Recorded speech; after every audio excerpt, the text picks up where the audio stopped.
خلافت عثمانیہ کا اصل بانی ارطغرل کا پوتا اور عثمان غازی کا بیٹا اورخان تھا۔ ترک اسے ارحان بھی کہتے ہیں۔ وہ 1281 میں ضغوط میں پیدا ہوا۔ ارطغرل 1288 میں انتقال کر گیا اور خان کی عمر اس وقت 7 سال تھی۔ وہ جوان ہونے تک روز دادا کی قبر پر حاضری دیتا تھا اور قبر کے سرہانے کھڑے ہو کر دادا کا خواب دہراتا تھا۔ وہ غازی عثمان کے ساتھ مل کر ضغوط کے دائیں بائیں موجود قلعے بھی فتح کرتا رہا۔ سن 1300 میں علاقے کی چاروں بڑی ریاستیں زوال پذیر ہو گئی تھیں۔ سلجوق ریاست ختم ہو گئی، ایوبی سلطنت کمزور ہو رہی تھی، بازنطینی امپائر کی اینٹیں بھی گر رہی تھیں اور منگولوں کا طوفان بھی سمٹ کر چین تک محدود ہو گیا تھا۔ ایشیا کوچک میں اس وقت گرے ہوئے قلعوں، خاک اڑاتے شہروں، بکھرتے محلات اور گزرتے وقت کے نوحوں کے سوا کچھ نہیں تھا۔ لیکن اب قدرت کا معجزہ دیکھیے، اسی خون آشام دور میں دو نئی طاقتیں پیدا ہو گئیں۔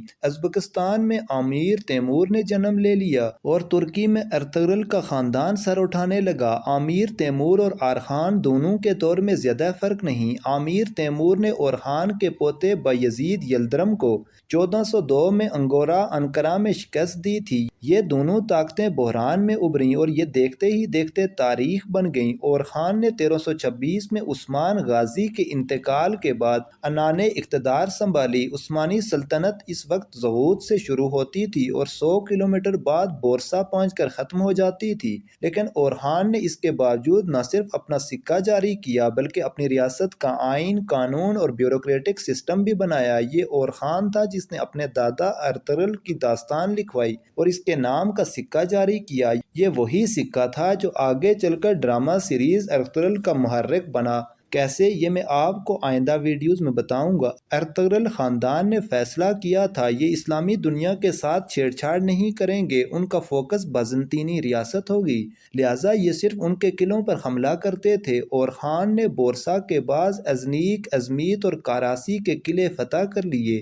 آپ ارطغرل میں بار بار نکوسیا، نکومیدیا کا ذکر سن رہے ہوں گے۔ نکوسیا آج کل سائپرس کا دارالحکومت ہے جبکہ نکومیدیا یونان کا شہر تھا۔ دونوں شہر 14ویں صدی میں اہم اور بڑے ہوتے تھے۔ اورخان نے یہ بھی فتح کر لیے۔ یہ اس کے بعد سابق سلجوق ریاست کے شمال مشرقی علاقوں کی طرف بڑھا اور آدھا اناطولیہ بھی لے لیا اور پھر یہ آج کے ترکمانستان کی طرف مڑ گیا اور اس کا خاصا حصہ بھی قابو کر لیا۔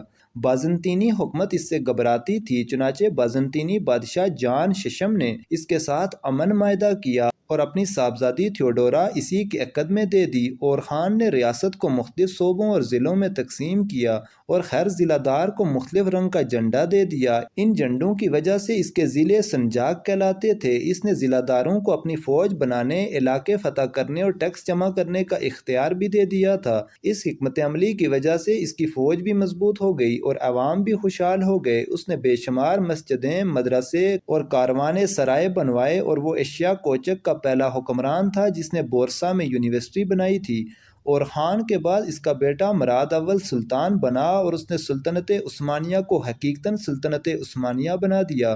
مراد 3 سال حکمران رہا اور وہ ان 30 برسوں میں 24 سال میدان جنگ میں رہا۔ اس کا ریکارڈ تھا اس نے کوئی جنگ نہیں ہاری تھی۔ اس نے بلغاریہ، سربیا اور مقدونیہ فتح کر لیے۔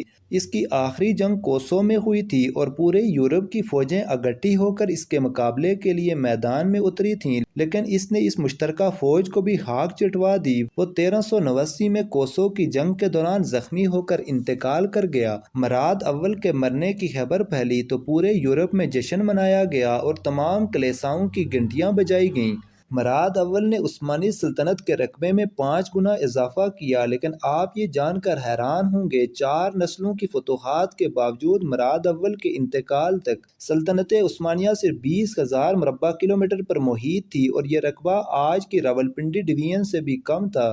یہ تھی سلطنت عثمانیہ۔ 4 نسلوں کے بعد کی سلطنت عثمانیہ۔ یہ حقیقت ثابت کرتی ہے ریاستیں ایک دن میں نہیں بنا کرتیں، ان کی بنیادوں تک میں 4 نسلیں کھپ جاتی ہیں۔ آپ ایران سے لے کر ویانا تک سفر کریں، آپ کو ہر 10-15 کلومیٹر بعد کوئی نہ کوئی مزار، کوئی نہ کوئی قبرستان ملے گا اور اس قبرستان میں آپ کو کوئی نہ کوئی ترگت، کوئی نہ کوئی عبد الرحمن، کوئی نہ کوئی سامسا اور کوئی نہ کوئی بامسی ملے گا۔ ویانا کے مضافات اور بداپسٹ کی پہاڑی پہاڑیوں تک ترک قبرستان ہے اور ہر قبر کے سرحانے کلمہ شہادت لکھا ہے۔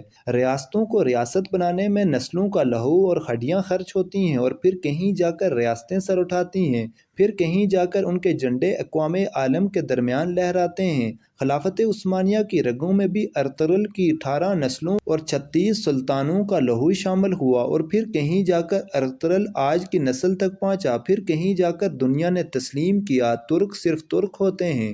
نپولین بوناپارٹ نے ارطغرل کی نسل کے بارے میں کیا خوب کہا تھا۔ اس نے کہا تھا، دنیا کی ہر فوج کسی نہ کسی کے سٹائل میں لڑتی ہے، لیکن ترک صرف اور صرف ترکوں کے سٹائل میں لڑتے ہیں۔ ترک فوج کا ایک جال منشار دستہ ینیچری کہلاتا تھا۔ یہ لوگ صرف مرنے کے لیے میدان میں اترتے تھے، لہٰذا یہ کبھی باہر واپس نہیں آتے تھے۔ سلطان بھی ان کے خوف سے کوئی ناانصافی، کوئی گڑبڑ نہیں کرتے تھے۔ یہ باغی شہزادوں کے سر اتار دیتے تھے اور کمزور اور کرپٹ بادشاہ کو کان سے پکڑ کر تخت سے اتار دیا کرتے تھے۔